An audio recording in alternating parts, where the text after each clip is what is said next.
Good morning students. आज हम class 10 के चैप्टर 4 के एक्सरसाइज 4.3 पर डिस्कस करेंगे।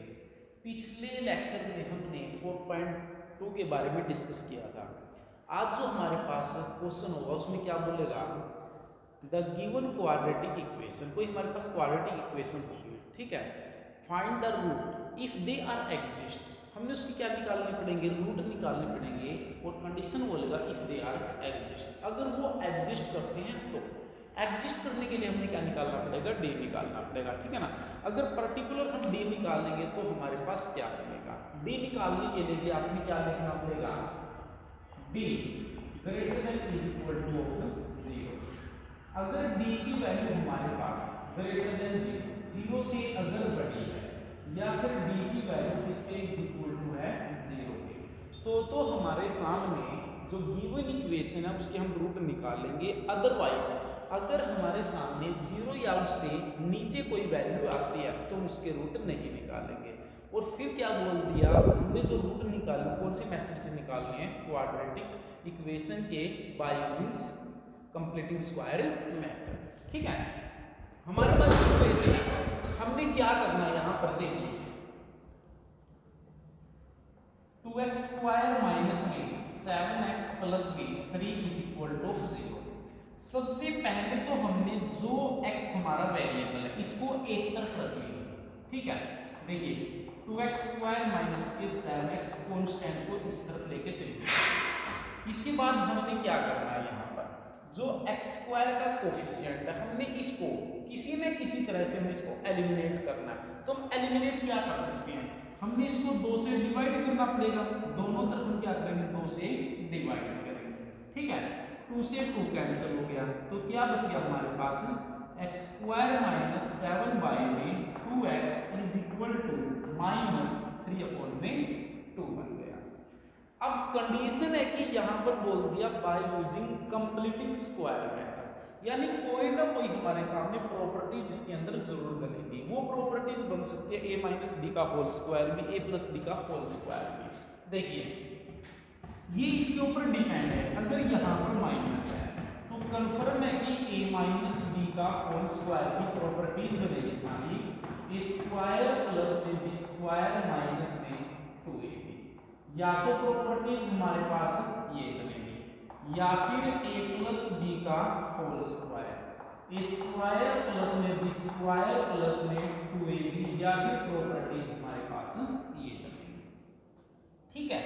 तो हमने यहां से 2 को तो एलिमिनेट किया, अब हमने क्या करना, इसकी प्रॉपर्टीज बनानी है। देखिए अगर हम इससे मैच करते हैं नेगेटिव वाले से, यानी हम यहाँ पर लिखेंगे x का होल स्क्वायर, उसके बाद यहाँ पर क्या है माइनस माइनस 2 प्रॉपर्टी से हो गया, a मींस क्या हो गया यहाँ पर x। अब b की वैल्यू हम यहाँ पर क्या रखेंगे, कैलकुलेशन के बाद ये बन जाएगा, तो वो बनता हमारे पास 7 अपॉन में 2 टू जा 4, यानी b की वैल्यू हमने अपनी तरफ से इंक्लूड कर दिया। या फिर जो x का कोफिशिएंट है, ठीक है ना, इसका हम क्या कर लेंगे, हाफ कर लेंगे। हाफ करेंगे उसकी क्या करेंगे, हम मल्टीपल करेंगे, ठीक है ना। तो मल्टीपल करने के बाद हमारे पास क्या बन गया, माइनस 2a और b प्लस, एक बार हम क्या करेंगे 7/4 का होल स्क्वायर ऐड कर देंगे, एक बार हम क्या करेंगे यहाँ पर लेस कर देंगे और is equal to minus 3 upon में 2, ठीक है। जो हमने यहाँ पर b की वैल्यू हमने अपनी तरफ से सपोज किया है, यानी जो x का कोफिशिएंट है उसका हाफ किया है, उसको एक बार ऐड कर देंगे, एक बार क्या कर देंगे, लेस कर देंगे। अब यहाँ से यहाँ तक देखिए हमारे पास फॉर्मूला बन गया a माइनस बी का होल स्क्वायर। तो क्या लिखेंगे, x माइनस 7/4 का होल स्क्वायर, ठीक है, माइनस 7 7 जा 49, 4 4 जा 60 is equal to minus 3 upon में क्या बचेगा हमारे पास 2। अब हम क्या करेंगे यहाँ पर x माइनस 7/4 का whole square is equal to, क्योंकि रूट हमने x वेरिएबल के निकालने, ये नेगेटिव अपनी तरफ जाकर पॉजिटिव, माइनस 3/2 प्लस में 49 बाय में कितना हो गया हमारे पास 16।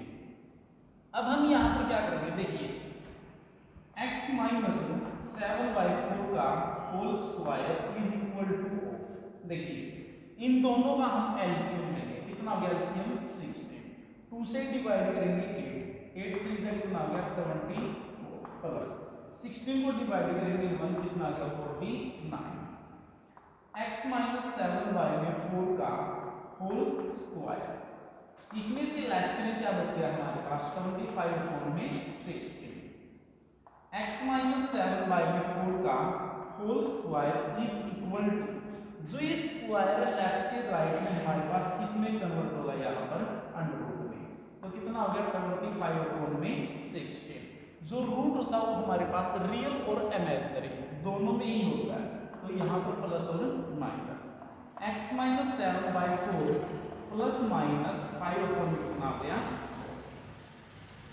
ठीक है। अब हम इसके बाद क्या करेंगे, एक बार तो हम इसके साथ पॉजिटिव लेंगे, एक बार हम इसके साथ क्या लेंगे नेगेटिव, क्यों, क्योंकि हमारे सामने जो इक्वेशन दे रखी है वो क्वाड्रेटिक इक्वेशन और हाईएस्ट पावर 2 है, जितनी भी हाईएस्ट पावर होगी उतने हम क्या निकालेंगे, उसके रूट निकाल सकते हैं, उतने हमारे पास क्या फैक्टर निकल उसकी वैल्यू निकलेगी, तो इसके जो रूट निकलेंगे वो कितने निकलेंगे हमारे पास 2, ठीक है। इस वजह से हमें क्या करना पड़ेगा, जो रूट के अंदर हमारे पास रियल और इमेजिनरी जो वैल्यू आ रही है, ठीक है, इनको एक बार अपने पास क्या रियल लेंगे, एक बार हम क्या लेंगे इमेजिनरी लेंगे, तो यहाँ पर हमें क्या लिखना पड़ेगा x minus 7/4 is equal to, हमने किस चीज की वैल्यू बोल दिया पॉजिटिव, तो x इज इक्वल टू 5 में प्लस में 7 में 4, एलसीएम कितना है हमारे पास 4, डिवाइड करेंगे तो क्या बच गया यहाँ पर 5 प्लस में 7 यानी 12 में, तो कितना आ गया हमारे पास यहाँ पर 30, ठीक है। इसके बाद हम क्या लेंगे negative, x minus 7/4 is equal to minus 5 में 4, तो x is equal to minus 5 में 4, नेगेटिव है इस तरफ आकर पॉजिटिव, ठीक है, तो यहाँ पर इसका एलसीएम कितना आ गया 4, माइनस 5 प्लस में 7, 2 में, तो कितना आएगा 1 में 2, तो यहाँ पर जो रूट निकले वो कितना आएगा 3 और 1 में 2, ठीक है। इसी तरह से अपने पास इस क्वेश्चन के अंदर हमारे पास क्या 4 पार्ट दिए गए, चारों के चारों पार्ट में हमने इसी तरह से करना है, ये तो था हमारे पास कंप्लीटिंग स्क्वायर मेथड। इसी क्वेश्चन को क्वाड्रेटिक फॉर्मूले से भी हमारे पास क्वेश्चन पूछ सकता है, ठीक है, उसमें भी हमने क्या चेक करना पड़ेगा, पहले डी देखना पड़ेगा कि ये एग्जिस्ट करता है या नहीं करता है, ठीक है। चलिए हम क्वाड्रेटिक फॉर्मूले से भी क्वेश्चन को सोल्व करते हैं। स्टेटमेंट हमारी सेम रहेगी, सिर्फ ओनली हमारे पास एक मेथड चेंज रहेगा, वो कौन सा मेथड चेंज होगा हमारा quadratic formula.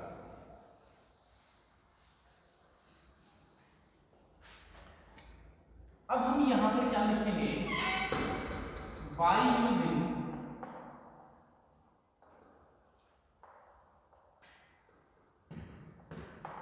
Quadratic formula. Quadratic फॉर्मूले में भी हमारे पास हमें b चेक करना पड़ेगा। अभी अभी हमने क्या किया था, b मींस क्या होगा ग्रेटर देन इक्वल 0, अगर डिस्क्रिमिनेंट 0 से बड़ा है या 0 के बराबर है तो हम इसके रियल रूट यानी रूट की वैल्यू निकाल सकते, इक्वेशन से रूट निकाल लेंगे, अदरवाइज वो एग्जिस्ट नहीं करेगा, ठीक है। कंडीशन थी हमारे पास b ग्रेटर देन 0 या फिर b is equal to 0।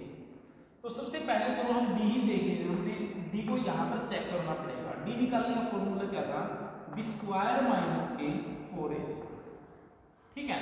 b किसको रिप्रेजेंटेशन कर दिया यहाँ पर -7 का होल स्क्वायर माइनस 4 इंटू में a कितना हो गया 2 इंटू में c कितना हो गया हमारे पास 3, तो यहाँ पर कितना बन गया 49 माइनस 24 इज इक्वल टू 25, यानी जो हमने d निकाला उसकी वैल्यू कितनी आ गई हमारे पास 25। अगर 25 है जो कि हमारे पास 0 से बड़ी है, ठीक है ना, अगर 0 से बड़ी है तो यानी रियल रूट को एग्जिस्ट करेगी, ठीक है ना, इट इज एग्जिस्ट। हम क्या लिखेंगे यहाँ पर, it is exist of a real root. उसके बाद हमने क्या निकालना है यहाँ पर क्वाड्रेटिक फॉर्मूला। क्वाड्रेटिक फॉर्मूला होता क्या है हमारे पास, देखिए x is equal to minus B plus minus under root of D by में 2। या तो आप ये लिख सकते हैं, ठीक है, या फिर और x is equal to minus B plus minus under root of B square minus 4ac by में, या फिर हम ये अप्लाई करेंगे, क्योंकि इसका मतलब क्या आता है डिस्क्रिमिनेंट। अगर नेगेटिव आता तो रियल रूट एग्जिस्ट नहीं करेगा, ठीक है। पहले हम d निकाल लेंगे तो हमारे लिए ज्यादा बेनिफिट होगा। अब इसके अंदर हम वैल्यू रखेंगे, देखो x is equal to minus b की वैल्यू हमारे पास कितना है, माइनस के 7 प्लस माइनस अंडर, b की वैल्यू कितना है 25, 2a, a की वैल्यू कितना हमारे पास है minus minus plus 7 plus minus 25 का स्क्वायर रूट 5 अपॉन में 4। तो यहाँ पर देखिए एक बार तो प्लस है एक बार माइनस है, तो पर्टिकुलर हम एक बार तो हम क्या लेंगे प्लस लेंगे, उसके बाद एक बार हम यहाँ पे क्या लेंगे माइनस लेंगे, दोनों को ऐड करते हैं 12 अपॉन में 4, कैंसिल होकर कितना आ गया 3, इसमें से लेस करेंगे 2 बाई में 4, कैंसिल होकर कितना बच गया अगर अपॉन में 2। तो यहाँ पर भी जो रूट निकले हमारे पास 3 और 1/2 ही आ गया। जब हमने इसी क्वेश्चन को स्क्वायर रूट से किया था, ठीक है ना, find the completing square method से, तब भी हमारे सामने रूट यही आए थे। और जब हमने इसको कौन सी मेथड से किया, यहाँ पर क्वाड्रेटिक फॉर्मूले से किया, तब भी हमारे सामने आंसर हमारा सेम आता है। यानी हमारे पास एनुअल एग्जाम में कंप्लीटिंग स्क्वायर मेथड से पूछ सकता है, उसके बाद क्वाड्रेटिक फॉर्मूले से पूछ सकता है, या फैक्टराइजेशन मेथड से भी पूछ सकता है, ठीक है। जो हमारे पास फर्स्ट दो क्वेश्चन है, दोनों के दोनों क्वेश्चन में कंप्लीटिंग स्क्वायर मेथड और क्वाड्रेटिक फॉर्मूला में यूज करना, इसी तरह से आपने उसके ऑल पार्ट करने हैं, ठीक है। आज के लिए आपने इजी क्वेश्चनों को अच्छी तरह से करना है, अगर कोई प्रॉब्लम आती है तो आप पूछ सकते हैं। और बार बार जितना आप सेल्फ स्टडी करेंगे उतना आपके लिए ज़्यादा बेनिफिट होगा, ठीक है। Okay, thanks.